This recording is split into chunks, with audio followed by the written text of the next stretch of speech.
Hello စကားလေးပြောမယ်လောကကြီးမှာလူတွေကတူတူတိတ်တိတ်နေတာအကောင်းဆုံးဖြစ်ပါတယ်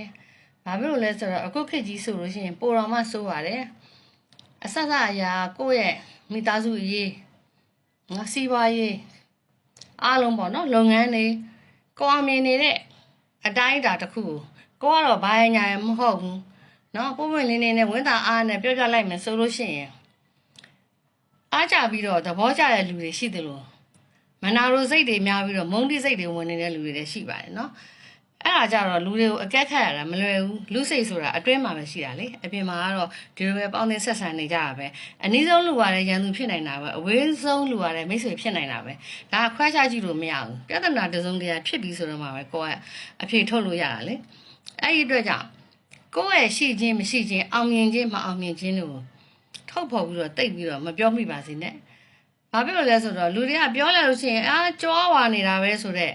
စကလုံးကတော်တော်ထိရောက်ပါတယ်နော်အမှန်ကတော့ကိုယ့်အရှိကိုအရှိတိုင်းရှိရလူရတယ်ရှိတဲ့အကြောင်းနော်ကိုကဘယ်ကိုသွားလဲနော်ဘာတွေလုပ်တယ်နော်အဲ့လိုမျိုးပေါ့နော်ကိုသွားခဲ့လာခဲ့တဲ့ဟာလေးတွေမျှဝေတယ်ပြောကြတယ်ဒါပေမဲ့နားထောင်တဲ့လူတွေရဲ့အနေမှာကြတော့နားထောင်ပြီးရင်ကြွယ်ရမှာဘာပြောမလဲကြွားလာပါကွာ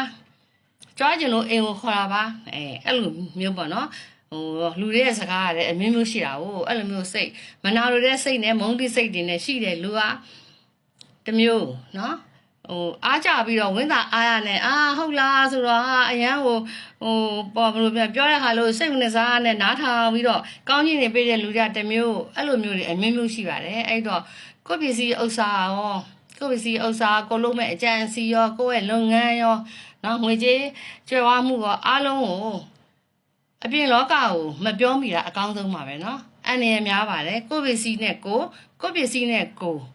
အမုန်းပွားရတယ်အန်ရကိုလက်ရက်ခေါ်သူလိုပဲဖြစ်ပါတယ်เนาะဖြစ်မှာစိုးရင်တို့ပါအဲ့တော့မပြောမိအောင်လို့ပဲ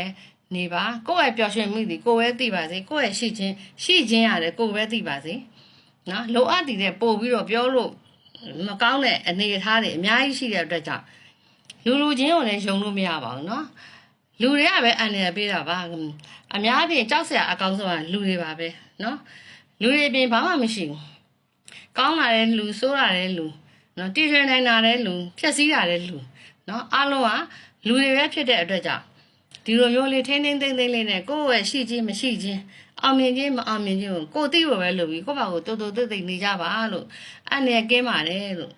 เนาะမနာလိုစိတ်ရှိတဲ့လူတွေကကိုယ့်ကိုရန်ပြုတ်มาလဲဆိုရတယ်เนาะတဆင့်နဲ့ဒီလိုမျိုးပေါ့เนาะ